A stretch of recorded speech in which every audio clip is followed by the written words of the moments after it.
Tyson Franklin, and welcome to this week's episode of the Podiatry Legends Podcast, the podcast designed to help you feel, see, and think a little bit differently about the podiatry profession. With me today is Simon Bartold, and I'm not going to explain who Simon Bartold is. If you don't know who Simon is, just Google his name. You'll read a whole pile of stuff about him. Plus, he's been on the podcast before, and we've talked about how he got into podiatry, so you can go back and find that episode. But today, we're going to be talking about VIMAZI Footwear. So, Simon, how are you doing? I'm good, thanks, Tyson. And I'm a little bit filled with trepidation of people Googling me. Anything could come up, you know what the internet's like. But very nice to be here. Thank you. And so one of the questions I asked you just before we press record, and I said, this is the only question I'm probably going to ask you that I had written down, is do we need another footwear brand? Well, it's a very good and very tricky question. Currently, I think we have now over 200 footwear brands in the world. Okay. So there are a lot out there. So there's a lot of choice. And there are some very good shoes out there. But I'm of the view that VIMAZI is the best of all those shoes. And I think I can support that statement, but we'll see how we go. Okay. How did you come across VIMAZI in the first place? So I actually distribute an over-the-counter device in Australia called Superfeet. And I was casting around for a footwear brand because I saw that as being a very good symbiotic relationship. So I wanted a footwear brand to go with Superfeet. And a friend of mine in the USA, a bloke by the name of Terry Shallow, who is actually the CEO of the RIA, not the IRA. There's a very important distinction here. Yeah. The RIA is the Running Retail Industry of America. So he's the guy who's in charge of the organization that basically is the key body for all brands in the USA. And he said to me, Simon, you need to check out this brand called VIMAZI. They've got a very interesting, very different story. I think they're going to be a hot brand. Anything could happen. You need to check them out. So I did. And I got in touch with a fellow called How long ago was that? This is only about less than 2 years ago. Okay. About 2 years ago. So I got in touch with the fellow who Terry gave me the name, called Scott Tucker. And for some bizarre reason, Scott Tucker knew me. I'd never met him, but he knew me. He'd obviously been on the internet Googling me. Yeah, he looked up Simon Bartold. Slightly creepy. And so he was very keen for us to get together.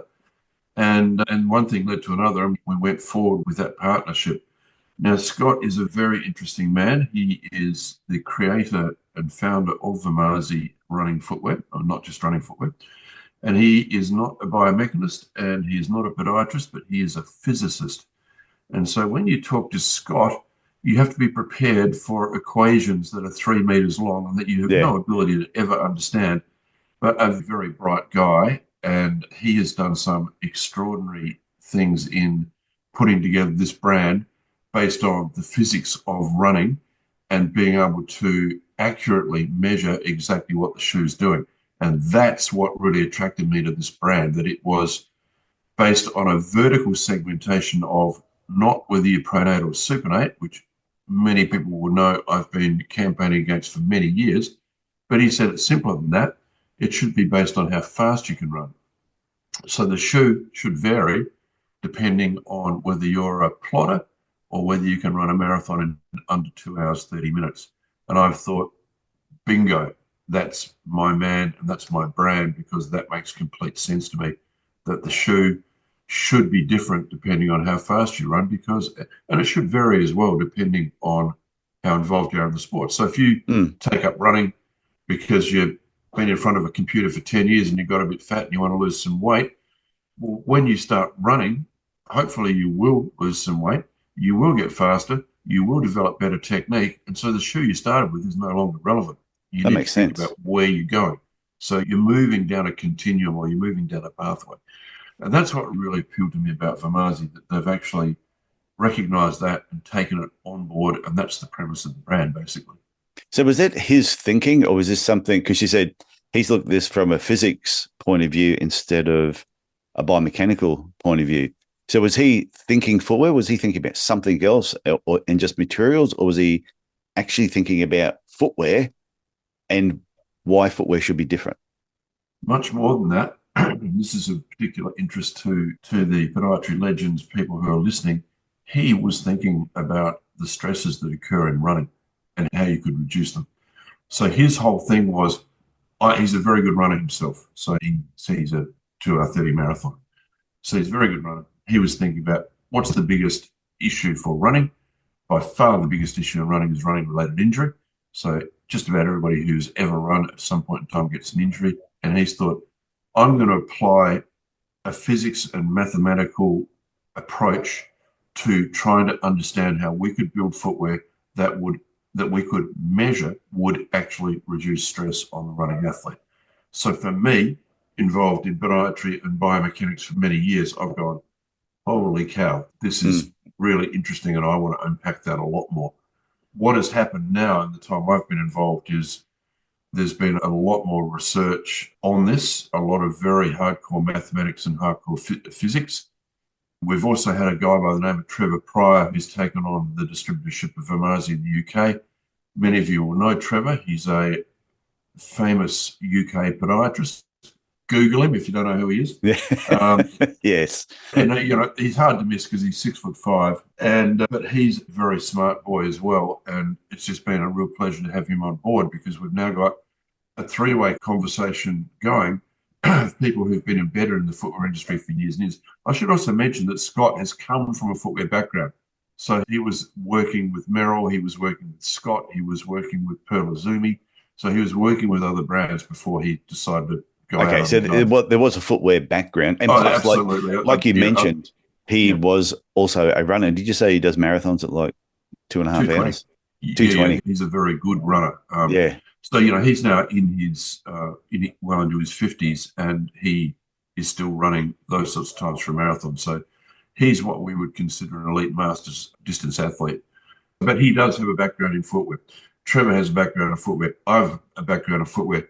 So we get some pretty decent three-way conversations going on what we think should be happening in running footwear. Are there other people involved as well, or is it mainly you three guys who are actually bouncing the ideas off each other? Well, sort of at the coalface, it's the three of us because we are the three guys who've had a long history in athletic footwear. We bring different skill sets to the table. I mean, Scott thinks almost exclusively in terms of physics and mathematics. Yeah. And that's something that Trevor and I are having to learn. It's been a steep learning curve, but we have learned a lot. So he's talking about things like clothoids and in terms that I've never heard of before. He's talking about jerk. So when he first mentioned that, I've gone, that's not a real biomechanics term. He said, yes, it is. So I got in touch with my biomechanics friends and said, oh, yeah, jerk's a real biomechanics term. So it's associated with the loading rate on the vertical ground reaction force. So there's stuff that I didn't even know about. But jerk's really important because jerk has a direct influence on things like the load on the Achilles tendon and specifically Achilles tendon injury. So we're starting now to get to a point where we're connecting dots with how you might design footwear to be far more effective and also potentially reduce and therefore reduce injury. We're in a very interesting cycle here now, Tyson, where God help us, we've come out of the period of everything's about motion control and cushioning, and now we've come into the world of huge foam and very soft foam. And everybody gets in their shoes and they think, oh, lovely, I'm running on this pillow, it's fantastic, it's got to be good for me. But it's not.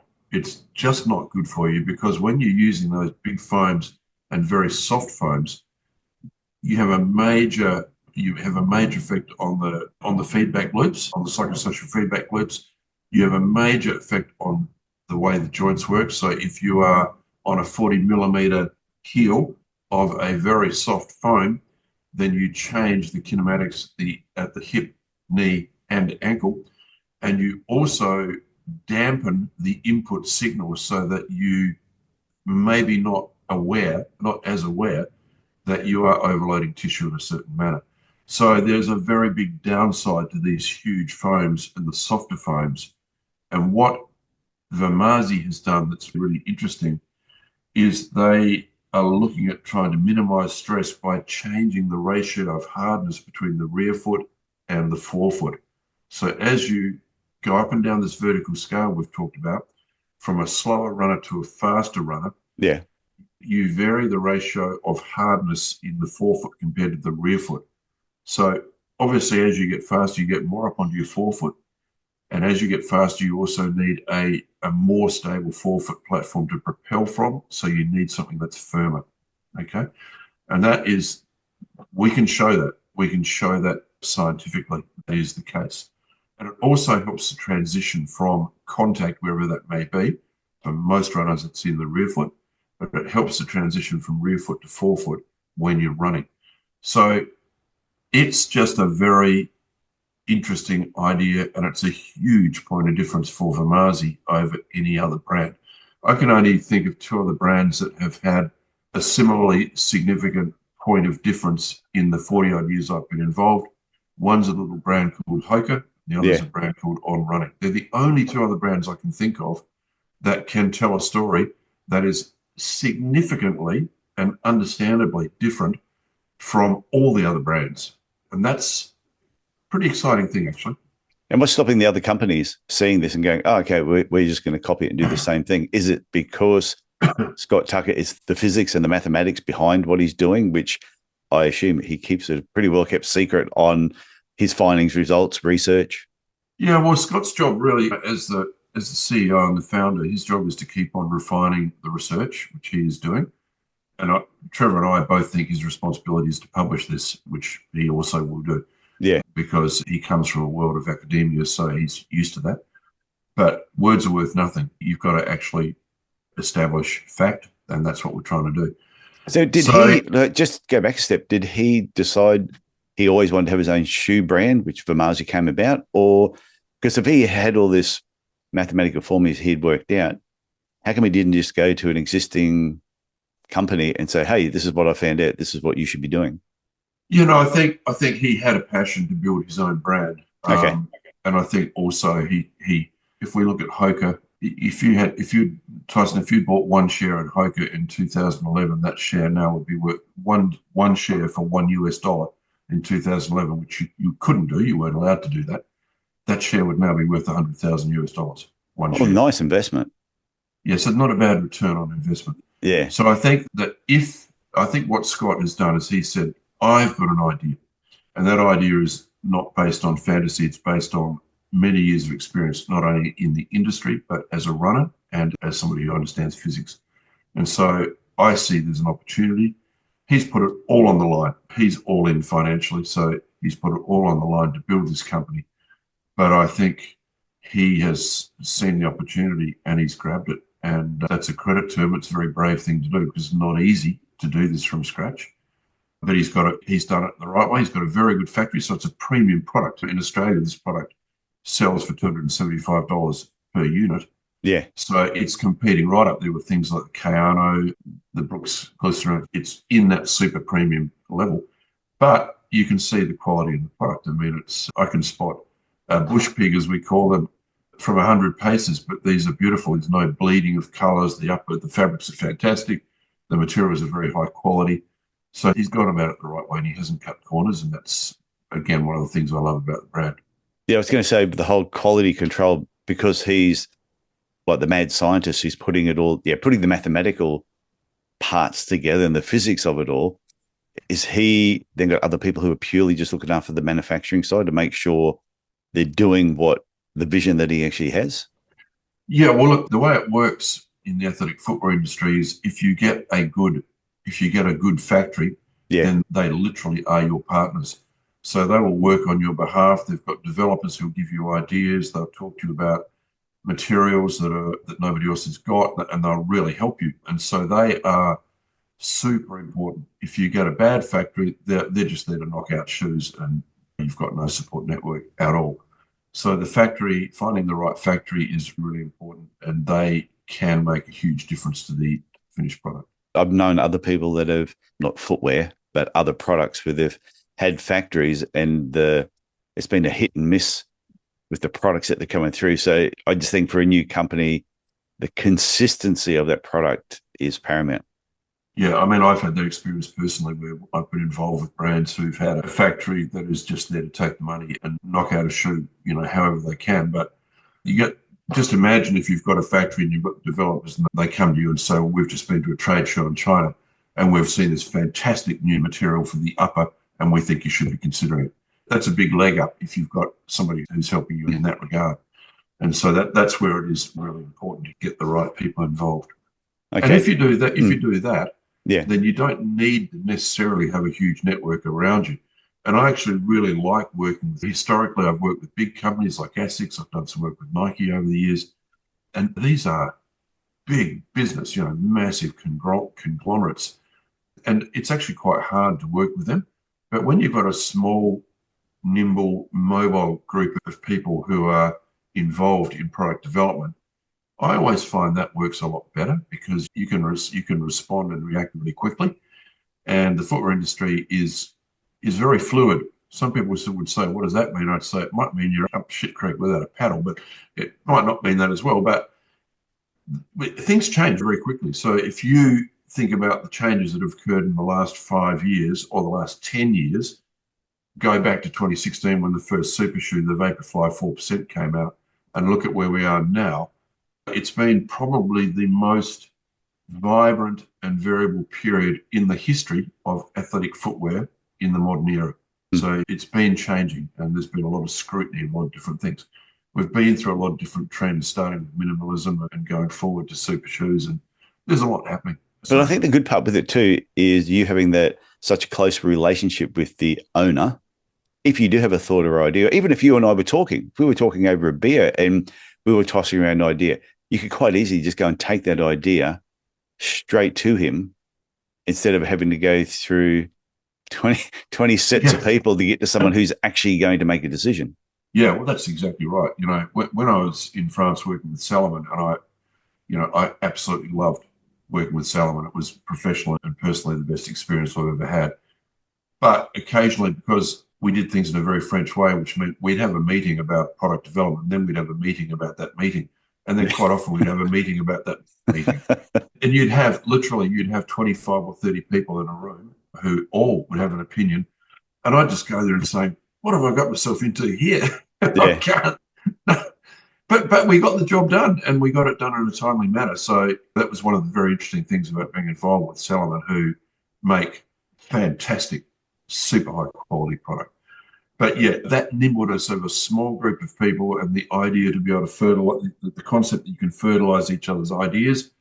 Or he's a great thinker. He's in the UK. We meet every Wednesday evening. He says, Simon, what do you think about this idea? I say, well, we should put that to Scott and see what he's got to say, because we can have, and it's a big part of my job, to have input into product innovation. And that's product innovation is what keeps a brand alive and thriving. And we've seen this with a few brands over the last 15 years or so, that they've literally run out of ideas and the brand has suffered. Well, they'll come up with an idea that is just no good because they've got to come up with something. Yeah. And they put it out and it actually damages the brand. Yeah. Yeah, that's a really good point. I mean, I did a post on Facebook and LinkedIn recently. I do my shoe hero of the week. So I've got, obviously, I've been involved for a long time, so I've loved all those shoes. And we were talking about the minimalist period of 2009 and how every brand with indecent haste jumped onto the minimalist bandwagon and then sprouted that they were making minimalist footwear. With one exception, that exception was Saucony, who brought out a shoe called the Kinvara on a fairly traditional midsole, very lightweight, but with a 4mm drop. So they had recognized that there might be some merit in what was going on with the overcomplication of product. And we were dealing back then with shoes that were bloated and overcomplicated. Nobody could understand what the hell they were doing. They came out and said, here's Kinvara. It weighs 178 grams. It's still got a midsole that will offer some protection, but it's on a 4mm drop, so you're a lot lower. And that, to me, that was a hero shoe because they did something that no one else had done, and they set the standard for footwear that was to come through in the years to follow. So that was a real credit to Saucony. They managed to do that. Then you were mentioning before about Hoka, how they sort of came through with a completely different style shoe. I remember when they first hit the market, there were a lot of people looked at them and went, oh, I'm not quite sure about these. But as soon as they started wearing them, they could tell the difference. Well, it was worse than that. I mean, they were absolutely ridiculed because you have to remember. Everyone's soles were getting thinner and thinner, and they came out with something the exact opposite to what everyone else was doing. They were reliably called the clown shoe. That's what they called them. And you have to understand also that Hoka came out in 2010, 2011, which was the absolute height of the minimalist boom. So everybody's saying, you got to wear a Vibram 5 fingers or you got to run barefoot or whatever. And Hoka came out with this thing that was on a 35, 38 millimeter heel, a 32 or 33 millimeter forefoot. So this huge midsole, and everybody said that's ridiculous. But what happened is the guys who invented it, Jean-Luc Dard and those guys, they had come up with a concept by looking at oversized equipment in other sports. So oversized tennis rackets, oversized bicycle wheels, those sorts of things. They said, we're runners and we run in the mountains in France, uphill and downhill, and we want something that's going to protect us. So then what happened is that the shoe got picked up by the ultramarathon runners who were beating the crap out of themselves on these 100-mile, 160-kilometer races. And blow me down, it actually benefited them. And then what happened is people like you and I saying, well, I've got this bloke who's come in, he's 55 years old, he's perpetually injured as a runner, don't know what to do with him. I might pop him in a Hoka and see what happens. And they also got better. Maybe not because of the huge foam, but maybe because of the rocker in the shoe, which was also a very important part of the shoe. And so from there, Hoka went from selling their first shoe in 2011, they're now a $2 billion per year company. 2011, we're only in 2025. They've done that in 14 years, gone from 0 to 2 billion in 14 years. It's absolutely extraordinary. Yeah, I must have got a pair myself. Right in the early days when they first came out, before anybody else really, not many people had them. But I remember the Cairns Ironman races here, and we were wearing Hokas then ourselves.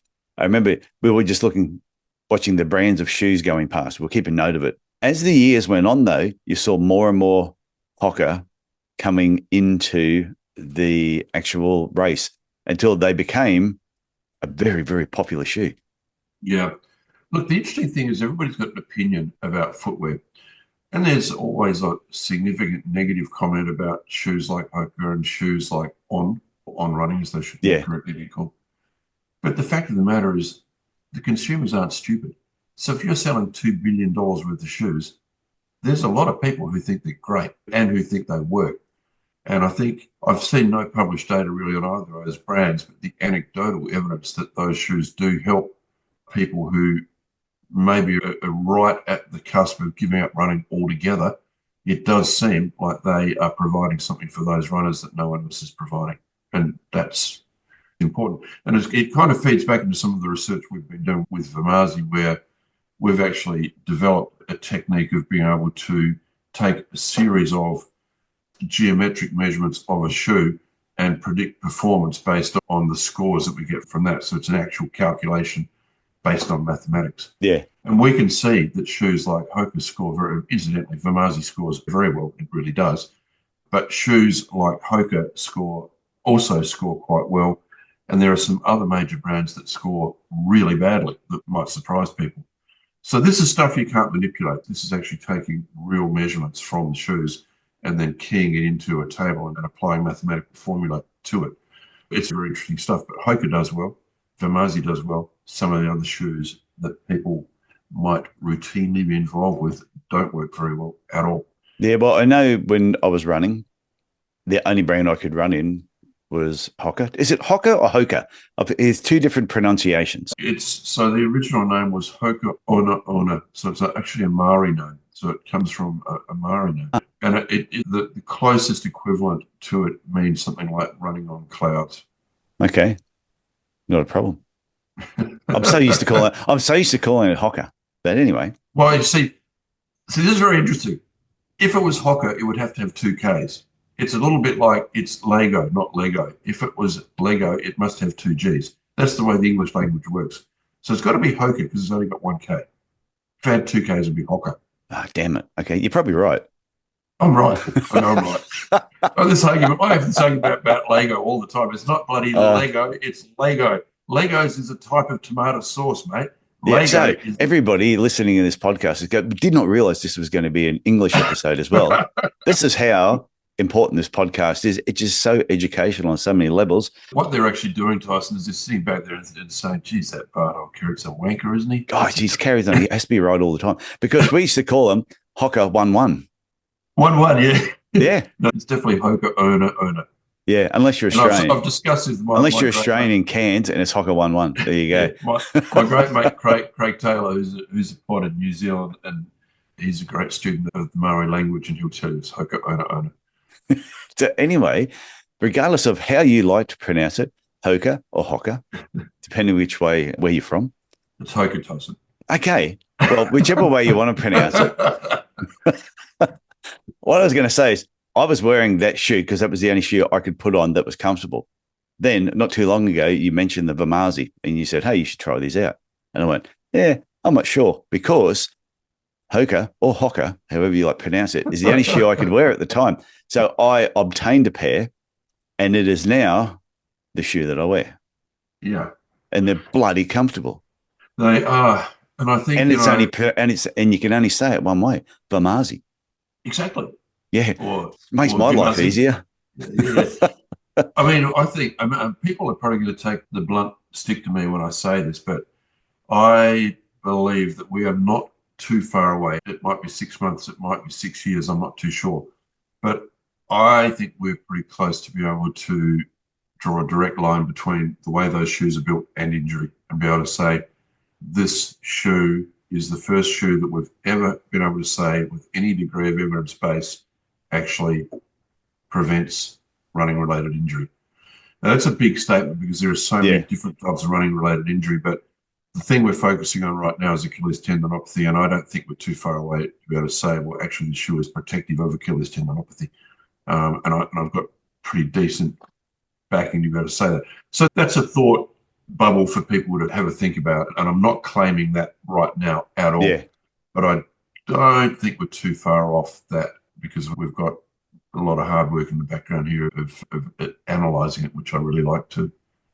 Okay, so I'm going to twist this conversation now. I'm going to pivot a little bit because people will be hearing this. They may have not heard of VIMAZI Footwear yet. If they have, they might be thinking, okay, well, this is all great. Where do we find them? How can we get them on our patients' feet? How can I get a pair myself? What's the deal? So this is the other thing about VIMAZI. So when I first took this on, I made a commitment to myself that I would not sell this through retail because I wanted this to be available to our profession and also people like physios. So I wanted it to be available to anybody who was working in a medical realm who got asked the question, what shoe should I be wearing, doc? Because I saw that there was an opportunity for podiatry to be able to recommend accurately and sell within their clinic something that was different and extraordinary, and also they could make a buck out of it. That was my philosophy. I think that probably podiatry and physio are missing out on a retail side to their business because it should exist. VIMAZI is a fantastic opportunity because you don't have to carry any stock. You don't have to have an account where you sign up to committing to $100,000 worth of stock. We drop ship it to them. So you just say, I want a pair this week, and we'll send it up to them. No problem whatsoever. I don't care whether you want one pair or 1,000 pairs. So we're only doing it to the medical community. And I think that's a really interesting concept.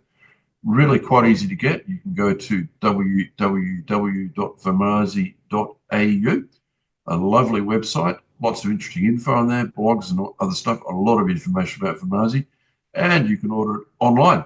And what's more, there's a professional section there where you can buy them at the wholesale rate. So you can buy them at $150 and you can sell them at $275. So it's kind of like shooting fish in a barrel, really. I think it's a great concept. It's quite unique. Nobody else is doing this. Yeah. It's not a professional buyers program.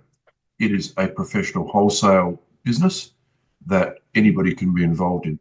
So all they really need to do is contact me or contact Trevor in the UK or contact Scott in the USA, and we will set up a discount code for you, and whenever you order, that code is automatically applied and you will get the wholesale rate when you buy them, and they'll be in your practice in 2 days.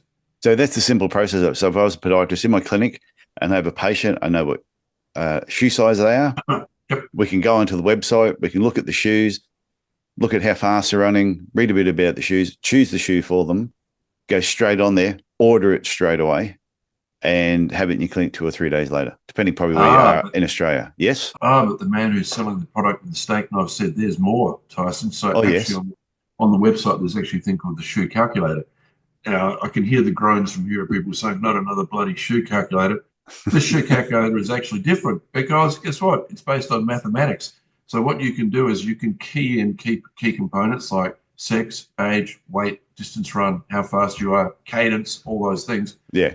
And below me down, what happens is all of the force versus time graphs come up and you can see how it changes depending on the data you input. And then it will say, you are definitely within this range for this particular shoe.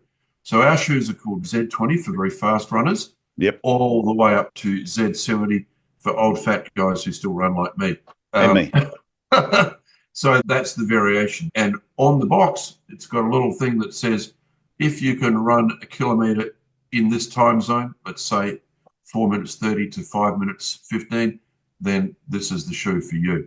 So it's actually on the box. So it's pretty foolproof. But the calculator is fantastic because it will very accurately drill down depending on the biometric data that you punch into the system. It'll drill down on what shoe is suitable for that particular athlete. So it's completely different to anything that has ever been presented by other brands. It's way beyond that. It's really handy. It's on the website. I just like the easy process. But if somebody wanted to carry stock, say they didn't want to just order them in as they need, they could just order in a number of pairs and have them in their clinic so that they're readily available to sell if that's what they wanted to do. Yeah, the reason we've done it this way is that most podiatry practices don't have storage room. So they use every square meter. So we've recognised that and said, you don't need to do that. We'll store it for you and we'll bear that cost. But if somebody did have a garage or somewhere and they wanted to have multiple sizes of each model and they had the storage space, no problem at all. We can ship that to them really simply. Well, sounds pretty simple. It is. I remember back when I had my practice and I wanted to sell ASICS shoes because I was recommending so many of them. I didn't see why I should miss out on that. And I was working for ASICS International Body at that time, and they said, sure, we'll sell them to you, but you do need to sign a contract saying you'll take on $100,000 worth of stock. And this is way back in the early 2000s, and I needed to find somewhere to store them. So I said, no, I can't do that. And that's what most people think is the process, but the process is easy. You order the shoe, gets shipped to you, you get an invoice from Xero, you pay that invoice in 14 days, done. It's all finished. Yeah, and I think most podiatrists listening to this, order yourself a pair, put them on your feet, go for a walk or run, test them out, and when you find out how good they are, then you will start recommending me your patients with a lot more confidence. Yeah, and I think the interesting thing is I've yet to go through that experience with somebody who hasn't said, I'm actually really surprised because I can actually feel that they're different. I can feel what you're talking about with this rear foot to forefoot ratio between cushioning in the rear foot and firmness in the forefoot, because if you ask anybody, what are the ideal surfaces to run on? You'd probably say, well, I'd want to land on grass and I'd want to propel off a more firm surface like maybe bitumen or whatever. Yeah. So you do need something a bit softer in the rear foot and something firmer in the forefoot to maximize that transition from strike to propulsion. That's what it's all about. Running's all about how quickly you can get from contact to propulsion in the sagittal plane. So this whole concept of massive importance in frontal plane movement is erroneous. We're much more interested in how the shoe influences sagittal plane movement, especially at the ankle, knee, and hip, and that's where the shoe is so interesting. I know a lot of podiatrists who have wanted to carry footwear, and what you're talking about with the ASICS has what's stopped them doing it. One, they don't have the space as well, but they're referring people off to get footwear and not really getting anything in return for it. And even if they only sold 10 pairs a month, they're going to make like 15 grand a year profit just by basically doing that. That's a really important point. That's the reason that we're doing it this way. I don't see any reason why podiatrists should be losing that potential income. If you're making $120 a pair on shoes for it's non-exertional income, by the way, and you can probably charge a consult for fitting. If you're doing that 5 times a week, so one a day, which is pretty reasonable for many practices, you're talking about a bottom line of $600 a week without any effort at all. So you're adding $2,400 per month to your bottom line for no effort. The only effort you've got to do is tick a box in an order form. That's it. Yeah. And if you think you have a relationship with local shoe stores, yeah, you might have a great relationship with them. But if there's one athlete's foot or something like that in your area, and there's 20 podiatrists in that area, they're not sending the patients back to you. Yeah, that's exactly right. And that's the thing that frustrated me. That Yeah. In my practice, typically in a week, I would recommend between 40 and 50 pairs of shoes per week. Yeah. 40 or 50 pairs, multiply that by $125. And I would normally refer them to one or two businesses in Adelaide. The traffic coming back the other way would be 3 or 4 patients a year. If you're lucky. I just looked at it and thought, that's just not tenable, really. But that's the way it is. I think that's the case for many practices. And for me, geez, this is we're offering an opportunity. Of course, we want to sell product, but we really are, I think, doing this from an altruistic position where we want people to have another income stream that doesn't require you to go out and have massive training. You don't have to go and do a degree at uni to do it. You just have to have a bit of an understanding of footwear and be able to make a decision based on how fast someone can run. Yeah. But I like what you said, that even if you only sell one pair a week, if it was just one pair a week, extra $125. Yeah.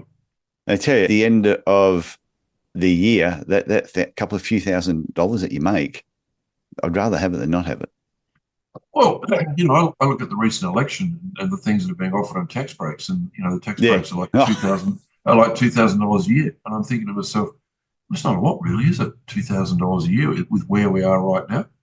But if I could do something that was building my practice, where I could reliably do this and maybe make it a lot more than that, why on earth wouldn't I do that?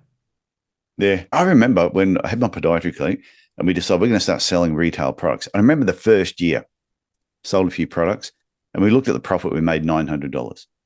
But then the next year, we made $2,000 profit. The next year, we made $12,000 profit. Yeah. The next year, we made $80,000 profit. Yeah. Then that's when we started having footwear. Then it's $150,000. So this is something that the more you do it, the better and the more confident you get at it. The patients, and it's not only the patient you sell the shoe to, when they're happy with it, they're going to come back and buy another one. Yeah. I think it's a really interesting point, and this is because you're embedded in this world where you look at it from a business perspective. But podiatry practices generally and physio practices generally do this really badly. And if you only want to look at one model in the last 50 years, look at pharmacy and look at where it's gone. So it's gone from being pure dispensing businesses where all you had was medicines to being full-on retail businesses. Or look at supermarkets. Back in the days, the supermarkets were really simple and you could go and get your basic essentials. Now you can get everything. I mean, I've got an IGA close to me. Yeah. It's got high-end charcuterie. You can buy a Chinese duck hanging out of the bloody heater thing. You've got a selection of cheeses. It's got a full-on seafood section. This is where we need to be going, because retail is where it's at. It's going to go that way. And people who are... And you go to the States every now and then, like you regularly go to America. We go to Walmart. And what has Walmart now got? Pharmacies inside Walmart, optometrists inside Walmart. Yeah. Go to New York and go into a Dwayne Reed or a CVS. You can buy a bottle of scotch in there, for goodness sake. Don't you love it? You can go to a pharmacy. You go to the pharmacy, put in your script for your blood pressure medication, buy a bottle of bourbon and a packet of cigarettes. It's fantastic, isn't it? Talk about a one-stop shop. But I think, what? People are missing the point. So people are thinking, I'll have a retail business. I'll buy some heel emollients and I might buy a bit of, buy some cream. Things that are directly related to feet. And they're not kind of thinking outside the box that I've actually got somebody coming in, sitting in my waiting room for 10 minutes. I could be selling them stuff, But for some people, they'll react to that and say, I don't want to do that. That's not a part of my ethos. But there's no reason why you shouldn't do that. There's nothing wrong with it. It's not unethical. It's providing a service. And I think that's fantastic. If I still had my practice, I would 100% be doing that. I'd be thinking my tiny little brain out of what I could do that would be relevant to my patients that might help them. Yeah, and that's what we did. We used to listen to patients. We'd be talking to patients, and when they were talking about, where are you going later? And they'll be telling us what they were doing after the visit. Or if we were recommending something, we were going, we've recommended this half a dozen times this month. why don't we just sell it ourselves? Yeah. And even if we're making this amount of money, X amount per time, and because it's the same thing, we weren't getting referrals back from the shoe stores. You weren't getting referrals from pharmacies when you're sending them there to get things as well, because everybody's trying to keep that patient as long as possible. Yeah. I mean, it's really, I find it very interesting. I think there's one brand that's kind of broken the glass ceiling here, and that's Archie's. Oh, So yeah. I've yet to go into any podiatry practice of recent times that doesn't have a stand of Archie's. Why is that? Why is that, Tyson? The reason for it is that here in Australia, we wear thongs. Yeah. And so Archie's makes perfect sense. It's not going to work in the UK because if you wear Archie's in the UK, your toes will drop off because they are appealing to the consumer who can say, beauty, I can wear a thong that's got some arch support in there because I think I need that. It appeals to the podiatrist because there is, there's some good reasons to say, reckon you should be in a pair of these if you're habitually wearing thongs. So that's a great example of a retail business that's been super successful for podiatrists. Yeah. But you need to think outside the box because, as you would say, there's money to be made. Like the Archie, like even though I've got nothing against the Archie's company, I've tried them on and they just don't work for me. But we used to sell thongs in our clinic, whether the Ascent or whatever the other brand was at the time. And I still wear them now. I wear thongs most of the time here in Cairns. Yeah, that's the basic truth of footwear, that you have responders and non-responders. So some people will wear a particular type of shoe that is fantastic for one person and it's just rotten for you. So you can't escape that. The trick is you've just got to find, with the help of your friendly local podiatrist, the product that works really well for you. Okay, the website again, if people want to go to it, it's vimazi.au. Vimazi.au. Yep, it's really straightforward. Yeah, and if they're in the UK, contact Trevor Pryor. Yeah, so the UK website is vimazi.run. And in fact, you'll find that his and my website are identical because we share information. Because we like each other and we think each other knows what they're talking about. And we thought it made sense to have our websites aligned. So they're pretty much identical, except he sells in UK pounds and we sell in Australian dollars. The Pacific peso, as we like. Yeah. It feels like that at the moment too, doesn't it? It does a bit, yeah. Oh, it's awful. Okay, Simon, thanks for coming on here, talking about VIMAZI Footwear. Is there anything you want to say to wrap up before we finish? No, not really. I mean, thanks very much for having me. That actually turned out to be a really fun conversation. We covered a lot of things. I mean, I do think VIMAZI is a brand that people should be taking a look at because it is thinking outside the box. And I do also think that it is going to end up being huge because it does have a very distinct point of difference. And those things are unicorns. They just don't come around very often at all. So it's definitely worth checking out. As you said, get a pair on your feet and you might be quite surprised. I'm quite keen to give people an alternative to these big soft foam shoes because I do think we're going to see I think we're already seeing some issues with that style of footwear. And like a lot of things, it's a current trend and trends tend to wax and wane over a period of time. So I think we will see changes in the next few years and maybe a bit of a move away from those huge foams. And VIMAZI is going to be in the box seat to fill that gap. Okay, so on that note, thank you very much for coming on here and I look forward to talking again soon. Thanks very much, Tyson. Always a pleasure. Okay, bye. Bye. Well, I hope you enjoyed this episode with Simon Bartold, learning more about VIMAZI Footwear. Believe me, you need to go and check them out. So just to say it one more time, go to vimazi.au for Australia, and in the UK, vimazi.run. And to spell it for you, it's VIMAZI. Check them out. Have a look at the websites. There is an email address there, so if you have any questions, you can ask whatever you want. So you go and have a look. Before I finish up, just to remind people, if you didn't know already, that I do have a YouTube channel. It is Tyson E. Franklin. Go over there and check it out. This is where I upload the videos from each of the podcast episodes, but usually once a week, sometimes twice, I will upload a video that's based around business or marketing. So go over there and check it out. And if you like what you see, please hit the subscribe button. Okay, that's it for me this week. I want you to look after yourself, look after your family, and I will talk to you again next week. Bye for now.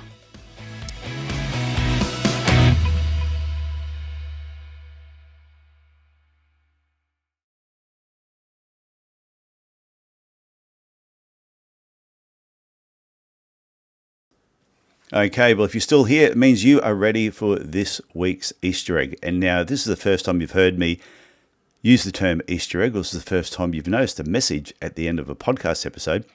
I do these little secret messages every now and then. Don't do them all the time, so you just got to stay tuned and listen to the end of the podcast.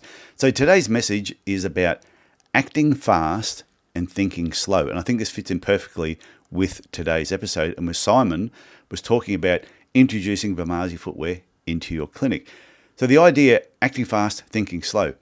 When an opportunity is presented to you, sometimes you've just got to grab that opportunity and run with it, especially if you know it's very easy to go back to the way that it was. So say, for example, you look at the VIMAZI website, you order some shoes for yourself, you start ordering a few for your patients. Now, if you feel that it doesn't really feel right for you or feel right for your business, and I don't know why, but if that's the way that you feel, you can easily just say, I'm not going to do this anymore. I'm not going to sell retail products or footwear through my podiatry clinic. That's what the thinking slow part is all about. You act fast, make the decision.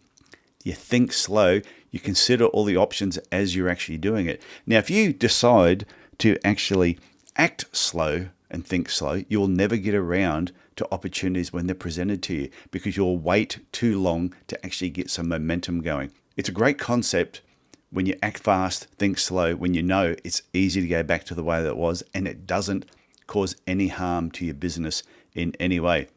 And if you're coming along to any of my marketing workshops in the future, I'm going to be introducing this concept in a little bit more detail and talking about how you can really use retail products as part of your business and how you can use it to actually market your business as well.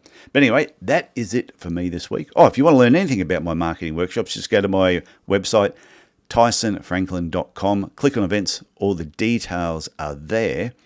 And then from there, just come back to it every now and then, and I will always have future events coming up. Okay, I hope you got something from that, and I will talk to you again soon. Bye.